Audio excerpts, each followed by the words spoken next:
Bonjour et bienvenue. Aujourd'hui, on se penche un peu sur les profils des 14 nouveaux visages de Top Chef, la saison 16 qui arrive. Bonjour. Oui, qui sont ces talents? On a des Français, des Belges et même un Colombien cette année. C'est ça. Alors pour préparer ça, on a regardé un peu les présentations de chacun, leurs parcours, qui sont très variés d'ailleurs. Ah oui, carrément, on trouve de tout. Des autodidactes, des gens passés par des palaces, des bistrots étoilés. Certains sont entrepreneurs, d'autres ont pas mal bourlingué. Et on a aussi quelques commentaires des inspecteurs du Michelin sur certains de leurs restaurants. Intéressant de voir ce qu'ils en disent déjà. Exactement. L'idée, c'est de cerner un peu cette nouvelle génération de chefs, leurs influences, leur style, ce qui les rend un peu uniques, avant que la compétition commence vraiment. Allez, on décortique ça. C'est parti. Bon, ce qui frappe d'abord, je trouve, c'est la diversité des parcours. C'est assez fou. Ah oui, complètement. On a des chefs qui viennent de très très grandes maisons.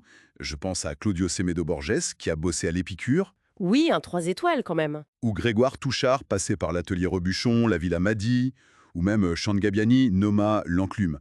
Des références internationales. Voilà. Et juste à côté de ça, tu as un profil comme Charles Neyers, qui lui est autodidacte, passionné au Boréal, hein. Ce contraste est dingue, oui. Bah oui, ça montre bien que la gastronomie aujourd'hui, elle n'a plus une seule voie royale, quoi. C'est fini, ça. C'est clair. Et ces parcours un peu éclatés, comme celui d'Esteban Salazar, né en Colombie, passé par les États-Unis, la Martinique, et il atterrit en Corrèze. Incroyable. Oui, ou Sean Gabbiani, l'américano-italien qui a vécu partout. Suisse, Grèce, Chypre, Angleterre. Forcément, ça enrichit leur palette créative, leur vision. Ça ne peut qu'apporter quelque chose. Oui, on n'est plus du tout dans un moule unique.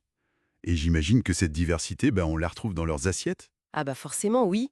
La fusion colombo-caribéenne d'Esteban ou cet ancrage multiculturel de Sean, ça promet une créativité débridée, des saveurs qui sortent un peu des sentiers battus, j'espère. Et d'ailleurs, les philosophies culinaires aussi, elles sont très différentes, presque aux antipodes parfois. Tout à fait. À Paris, par exemple, Claudio Somedo Borges, au 19.20, il cherche à faire une sorte de popote de terroir, mais accessible, loin de l'image un peu guindée du palace. Démocratiser un peu. C'est ça. Et à l'inverse, il y a Quentin Moreau, chez Bonomi, qui lui propose une cuisine très épurée, très herbacée. Il dit que ça lui vient de ses grands-parents. C'est intéressant. Et on voit aussi émerger des approches presque artistiques, non? Comme Steven Thiebaud Pellegrino à Lyon, pour qui la cuisine, c'est de l'expérimentation. Oui, pendant que d'autres, comme Margot Elie ou Charlie Anne, sont à fond dans leur terroir, main dans la main avec les producteurs locaux. Très ancrés. On sent une vraie tendance de fond, là, entre l'accessibilité et l'hyperlocalisme, non? Oui, oui, clairement. Il y a cette volonté de démocratiser, comme Claudio, ou même Kylian Franceschi, c'est le plus jeune, il partage ses recettes sur les réseaux. Ah oui, le Benjamin. Voilà, et puis cet engagement éco-responsable qui est très très présent. Esteban Salazar avec sa serre en aquaponie. C'est quoi ça déjà? C'est un système assez ingénieux où tu lis l'élevage de poissons et la culture de végétaux. Les déjections des poissons nourrissent les plantes qui purifient l'eau pour les poissons. C'est un cercle vertueux. D'accord. Ingénieux, oui. Et donc lui, Margot, Charlie, c'est plus qu'une mode pour eux. On sent que c'est une conviction profonde. Et à côté de ça, tu as des cuisines qui sont très personnelles, très narratives. Oui, comme Noémie Cadre qui parle de voyage culinaire, ou Rémi Blanc-Poil qui est chef privé. Il crée des expériences sur mesure pour ses clients. C'est intéressant ça aussi, comme modèle.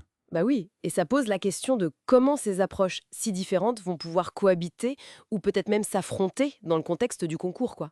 Et il y a aussi des dynamiques un peu particulières cette année. On a un couple en compétition, Ah oui, Philippine Jaillet et Charles Neyers du Boréal. c'est ça. Elle, formée en pâtisserie chez Pierre Hermé, excusez du peu, et lui, l'autodidacte dont on parlait. Et ils bossent à quatre mains au resto.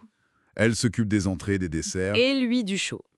Ça doit être une sacrée aventure à vivre en couple. La pression de Top Chef. C'est clair. C'est un modèle fascinant, le couple en cuisine. Tout comme celui du chef à domicile, comme Rémi Blanc-Poil. Ça bouscule un peu le schéma classique du restaurant. Et ça montre aussi l'impact des influences de départ, tu vois. Les grands-parents de Quentin, le mentor de Rémi. Ces racines, ça façonne une identité qui va au-delà de la technique pure, je pense. Mais du coup, est-ce que ces parcours moins classiques, on va dire, peuvent être un avantage ou un inconvénient face aux épreuves? Souvent, elles sont quand même très techniques, non? C'est une bonne question, ça.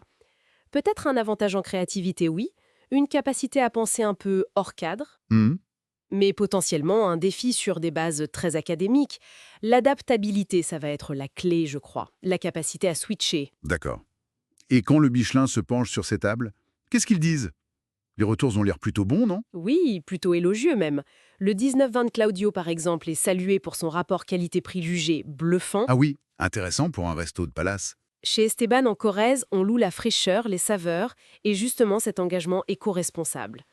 La Villa Madi ou Officie Grégoire est décrite comme un site de rêve avec des plats célestes. Carrément. Le boréal du couple est remarqué pour sa créativité saisonnière. Il cite un shawamushi aux champignons, c'est une sorte de flan salé japonais. Original. Et chez l'Optine à Lyon, c'est l'audace des saveurs et l'ambiance qui plaisent. Donc des confirmations de qualité, en somme. Oui, et ces commentaires sont précieux parce qu'ils ne font pas que valider la qualité.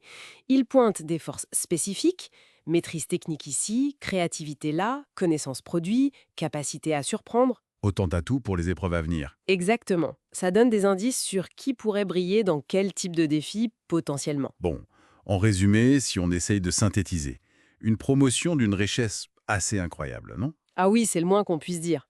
Des parcours, des philosophies, des styles qui vont vraiment dans tous les sens.